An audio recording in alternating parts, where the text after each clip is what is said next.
Oh, all right. Great Labor Day to everybody out here today. I saw Uncle Tony did a video yesterday about the box body Chevy Suburban, which was from 1973 to 1980. No, actually, the box body pickup was from 1973 to 1987, but the box body Suburban was from 1973 to 1991. So I decided I'll show you what I've got here today. This is a Chevrolet Suburban 1993. All right, the box body Chevrolet pickup was from 1973 to 1987. But when they converted to the new body, which would be this one, the GMT 400, in 1988, they did not convert the Suburban at the same time. The Suburban moved to a different chassis designation and moved from the CK to the RV, which R was for two-wheel drive and V was for four-wheel drive. And then it carried that from 1988 to 1991, and this body style came out in 1992. This here is a 1993 Chevrolet Suburban C1500, which means it's two-wheel drive, and the trim level is Cheyenne, which means it's the base model. Back then, it was the Cheyenne, which was the base, the Scottsdale, which was the medium trim, and the Silverado, which was the top of the line. The Silverado is what they call it now. Normally, that's what happens. They introduce a premium line, and then the model becomes known as that premium line later on in the run. Like LTD became the Crown Victoria, and so on and so forth. The Crown Victoria was the top of the line model, trim line, and then later on, the car just changed its name, and then. So anyway, this car here, if you can tell, there's a silhouette on the front passenger door. This was a prison transport vehicle from some southern state because it doesn't it has rear air conditioning, but it doesn't have rear heat, which means this wasn't a northern vehicle. And at this time when they built these cars, it wasn't required to put a rear window defroster on it, so this one doesn't have rear window defrost. um, like I said, it was a prison transport vehicle. So this second row here, these windows had cages on them. And if I would open the door, I'm not going to do it right now because I've got stuff in there, but I'll do that later on. But if I were to open these doors, you would see the holes in the frame. There are holes in the frame on the inside here, here, here, here, here, here, here, and then two at the top. And then they had a cage over the windows so the inmates couldn't escape. And also, there's no door panel on the inside. There's a crank for the window, but the rest of the panel is gone. It's just one plastic sheet. So, and then when I had gotten it, this was I don't know how many inmates could you fit back here. You could fit three back here, and I guess another two back there, because it does have the third row seats. I just took them out because it just took up a lot of space, but it does have the third row seats. What else does it have in here? It's a relatively simple car. Uh, the best part about this, just from looking at this side of the car, the best part about this platform right here, the GMT 400, is that the junkyards around here have so many of them, and the body line stayed the same from, let's say, this is 93, so this came out in 92. So from 92 to about 2005, the body stayed the same. I mean, the motor changed several times, and so did the front fascia. But you go to the junkyard, and this thing is just chock full of parts. Chock full of parts. A lot of this stuff the guy put on, I never put on it. The only thing I put from this side, I just put the wheels on it because it had the base model wheels when I got it. The basic Chevrolet steel wheels, stamped steel. And then they had those small plastic Chevrolet hubcaps. This wheel spacing for this car is 5 by 5 inches. So this is full size General Motors wheel spacing. Some of them, not this one, on the new GMT 400, but some of the older ones on the box body, you could have 5 by 5 inch wheel spacing, or you could have 5 by 4 3/4. All right. Let's see here what we do. What we do here? The walk around, I guess. Because on this car when I got it, man, it was relatively rough. I bought it from a guy who was a mechanic, supposedly, and then he was getting out of the business because his wife had gotten sick, and he was selling all his stuff, and he just wanted to spend time with her. I get the car, I get it home. Car has it has no rear brakes, none. You know, those wheels are rusty, but they've been on there a while. They've been on there about 10 years. You know, a lot of these wheels, they don't last. They don't put any coating on them, so you know. Like I said, man, I get the car home, I put it up in the air. This car has no rear brakes, man. This side was better than the other side, but on the other side, all the hardware was just slinging around in the drum. You know, the shoes were down to the rivets. Was that on this side too? I think so, but it was definitely on the other side. The wheel cylinder was gone, the springs and everything. The star wheel was missing. So, and it was hard to get it. I couldn't get those parts. It was like very peculiar, man. No one had these parts for a Chevrolet truck, so I had to go through I went to it's a Corvette website. I went to a Corvette website to get all the parts for the drum brakes. You know, these are 11-inch drums. As you can tell, the exhaust system is new, and it's similar to what I said in the other video I had made. That if you go to the junkyard, you can find some awesome parts. I got this whole exhaust system, the muffler, the entire exhaust pipe, everything. Oh, I don't want to crawl down and get down there right now because my knees hurt. But everything on the car, I picked up off a truck that was sitting in the junkyard. Had a brand new exhaust system, but there it is in the junkyard, propped up on wheels. There's a thing on this car that they discontinued for later models. It's these mirrors. These mirrors, they're not on the later models. This is only for 90, 92, 93, and 94. When you got the 95, they switched to a different model mirror.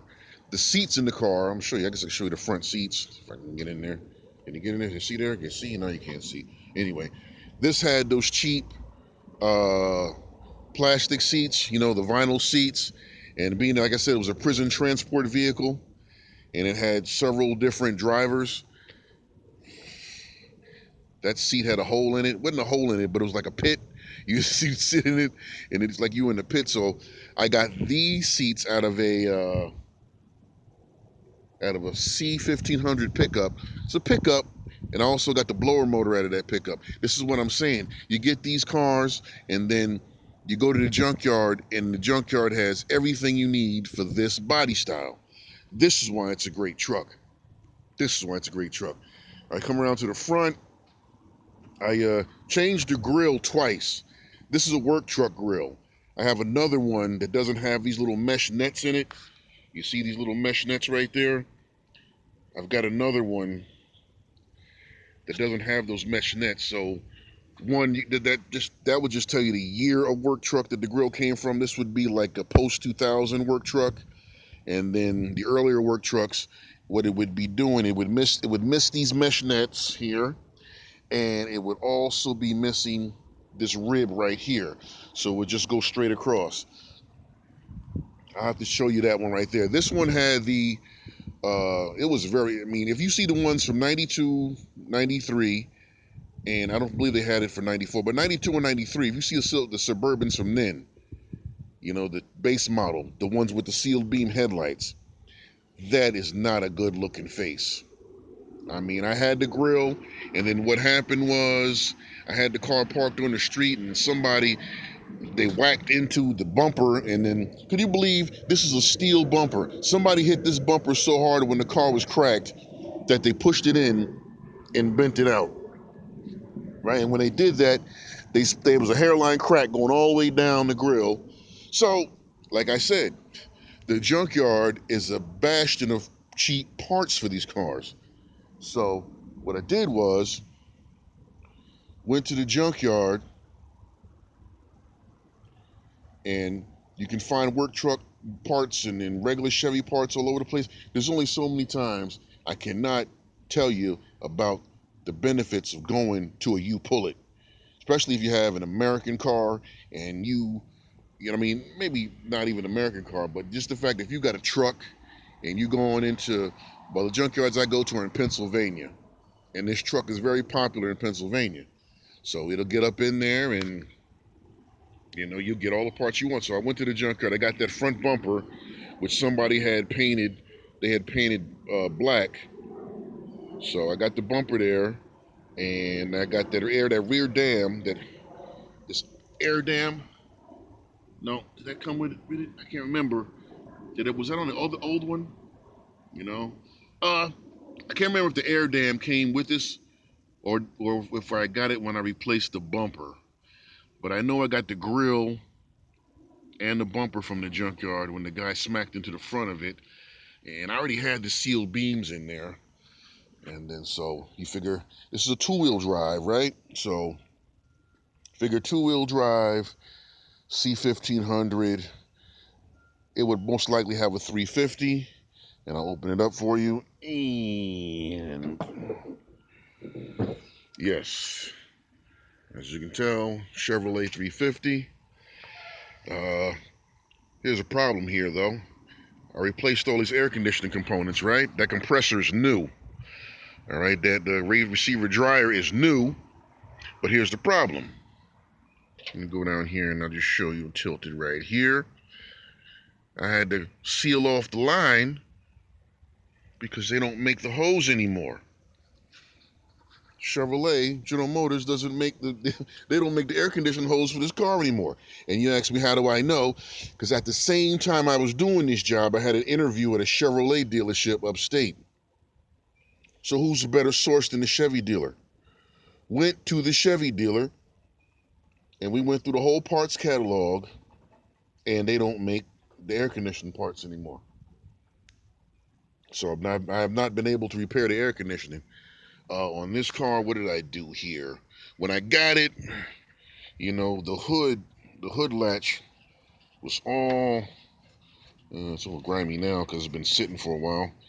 This car's been sitting for a year, you know, because I haven't had time to get around to replacing the fuel line. The fuel line rusted out, and in the middle of doing it, this corona thing happened, so that slowed me down from working on this one. You know, I had the whole thing taken apart. I just got to put it back together. I mean, I've got all the pieces, got to put it back together. And then, but anyway, this hood latch, it was like, wouldn't, it wouldn't open when I got it. So I just put some lithium grease on it, WD-40, got that working real good. You know, what did I do to this car? I replaced the alternator, but that's no big deal because, I mean, like I said, at the junkyard, I picked up like 5 of them and then just have them spare. Always have a spare. It was a charging issue, but I think it's got a parasitic draw. And I think the draw is actually coming from the computer because this being a Cheyenne, it has no power, nothing. Nothing on this car is power. You know, it's got manual windows, manual seats. So, you know, there's only 2 things that are going to consume that kind of power, which is the starter, either bad alternator or the PCM. So I believe it's the PCM, which I haven't replaced. I just, you know, disconnect the battery when I leave it sitting, which is right now. What have I done in this car? I've done the master cylinder twice. You know, Uncle Tony did a video about, you know, about that. Some of the parts we're getting, they're just not quality parts. So I did the master cylinder, and then a year later I had to do it again. In the meantime of doing that, every brake line in this car has been replaced. That's another thing. When you guys get these old cars and one brake line fails, use that as an opportunity to repair every brake line, because all you're going to be doing from that point is just chasing leaks. You know, I had this car when I put this master cylinder on. I had done the front brake line, and when I get down here to the front wheel, the whole thing just fell apart. All right, the line just snapped off. It snapped in two. So at this point, I'm going to put a new line, a new hose, and a new caliper on it, and that's what I did. On the other side, it did not snap apart, but what happened was the caliper wouldn't move. All right, I'd press the caliper in, and and then when I had the new brake shoes in there, and I had the whole thing put together, I'm trying to get the caliper to seat against the rotor, and it wouldn't move. So therefore, that means I had to replace that caliper. Now, as soon as I go to touch it, the line breaks. Okay, that's great. So that's what I'm saying. When you guys get these cars and you got to do brake work on them, and we get one rusty or one failed brake line, use that as an opportunity of doing the entire thing. Because when I had done the entire front system and everything's perfect, 1 year later, that's when the rear system goes. And the rear system went right here in the middle of the frame. As you can tell, it's got that nice patina on it. You know, this thing had it had that General Motors sky blue metallic that must have been pouring preparation or something. But anyway, it's got this primer on it, and I'm not going to mess with it. So anyway, the line rusted out right here. So then I replaced the whole, well, right here. It's in the middle of the chassis, right? So the line rusted out right here. So I do the whole line all the way down here to the rear wheel. I do the whole line all the way to the rear wheel. I know you're going to say, your lugs are rusty. Yeah, like I said, the car's been sitting for a while. It's no big deal. You just dip them in some oil. You dip them in some transmission fluid and get them all, looking fresh. Now, so anyway, I do the line. It breaks over here. The line breaks over here. And it comes down to here. Now I can't get this wheel cylinder bleeder open. It's stripped. Also, now I got to replace the wheel cylinder. So then I do the line over here, the wheel cylinder over here, right? Everything should be great until I go to bleed the brakes. And then when I go bleed the brakes, I break the line over here on the left side. So that's what I'm saying. When you guys do these brake jobs, do the whole thing in once. Just do the whole thing in once. You'll save yourself a lot of problems, all right? What else did I do in this car? So master cylinder, didn't do the brake booster, did all the brake lines, all of them, as you can tell, the way they're bent. I didn't. I had to use manpower because I didn't have a tubing bender on me at the time. So, but I got them all in there, and the car has functional brakes. Uh, you can see I got a battery over here and a battery over here. From the factory, this came with the battery on the right side if you sit in the driver's seat. Now, if you get a four-wheel drive or a diesel, they put the battery on this side. So I went to the junkyard there, like I said, and I got this tray right now here. I got this battery tray. So once I put the battery tray in, relatively easily because the bolts are the same on both sides for the tray. All you had to do was I had to reposition the fuel canister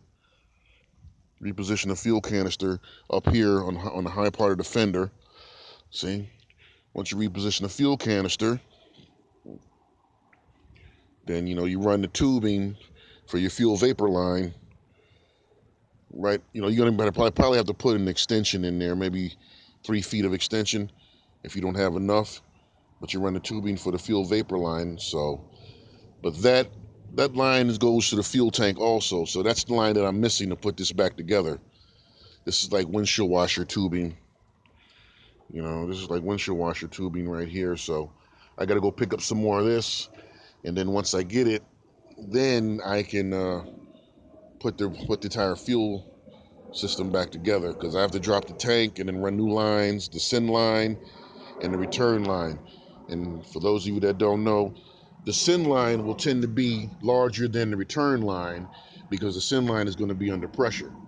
So the send line on this one should be about I have it in there, right? It should be 1/2 an inch, and the return line should be 7/16 of an inch, and then you have this fuel vapor line, which would be about 7/32. Let me see. When I got the car, the guy had a K&N filter in there, so I just kept it in there because, it's like a $50 filter, right? And all you have to do is get the cleaner to clean it. So that's that. The thing with Chevrolet engines is you're always going to develop an intake leak at some point. Always. All of them. They're all going to develop an intake leak. So this being a 350, I did the intake, manifold gaskets, I did the valve cover gaskets. This is not a Vortec. This is just basically whatever they were using. Uh, it's got an L. It has an L designation, but I don't know what that is. Not an L99, of course, but whatever, man. It's 350 pre-Vortec, and it's got the firing sequence right there on the intake. And, roughly, like I said, I haven't started the car in a year, so I got to get back out here before the weather gets cold. Was driving this in the wintertime, but not doing it anymore because, it's two-wheel drive, and I want to take this. I want to take this 350 out. I want to put a 454 in there if I can find one. If I can't, it shouldn't be hard to find them, man. I mean, normally they're out here for like $300 because they're technically obsolete now that the LS is on the scene, and you can get almost twice as much power from an LS as you could from like a 454. So, that's what I'm looking out for. 454 or I saw that one that Tony had in that garage. He had a 455 Buick in it. So that's nice. I was thinking more like a 455 Oldsmobile, but Oldsmobiles are top loaders. I mean, with respect to oil pressure, all the oil has to come up to the top of the engine, and then it disseminates down to the rest of the block, which is, not a good thing, but not a bad thing if you're really trying to make raw power. I mean, I was also thinking about a Cadillac motor. If you can get a 472, 472 would easily fit in here. Look at that space, man. Look at the space. 472 would easily fit in there, man. Easily. But then I had to take the Turbo 400 along with it. This one has a 4L60E. I think 1993 was the first year of the electronic valve body. That's what I think it was. Yeah. 93 was the first year for electronic valve body. So this has a 4L60E. People like those. They don't like them. They've got good things to say about them, not good things to say about them. I mean, they must be pretty reliable because General Motors put them in everything that was rear-wheel drive. It's just that, people just say they're not as powerful as the 4L80 or the Turbo Hydra 400. But, what are you going to do? So, anyway, like I said, 2 batteries in this thing. I ran these batteries. These batteries are run in parallel, so this positive terminal goes to that positive terminal, and then they both run an individual negative terminal to the block. And like I said, it looks pretty ashy right now because I haven't turned it on in a year. But like I said, when I get this windshield wiper part, now that the weather's sort of mild, I'll come out here and because I think we're going to have a harsh winter. I mean, if you're looking at what's going on now, raining and flooding and tornadoes, that tells me that the last part of the year is going to be incredibly brutal. So, I'm not going to take this one out anyway. I've got another one to drive in the wintertime if I had to do that. But, anyway. So, what else? What else? Okay, look. There's fender flares on this side. I also got to repack these wheel bearings. Like I said, I put calipers and pads on the front. So you got the seal right here from whatever place this car came from. This was their official seal. And like I said, this was a prison transport vehicle. So they would take prisoners, I guess, either to court or to the hospital. I don't know what they did. These fender flares I got off the same truck that I got the exhaust system from. It's got a 33-gallon tank. These rib taillights, they came with the car when I got it from the guy I got it from. I don't like them, but you know, that's the one thing I keep forgetting to get when I'm at the junkyard. So, you know, these windows had some type of tint on them or whatever, but I didn't like it, so I just tinted over them. And then, you know, it's got a roof rack. I mean, it's a GMT 400. Relatively simple, easy to fix. Parts are available. Parts aren't expensive. So if you can get one, you know, get one. The only thing, I would show you the inside to show you some of the differences between the early 90s and the later 90s ones. But, you know, you get the point. It's a great car, great truck. You guys take it easy.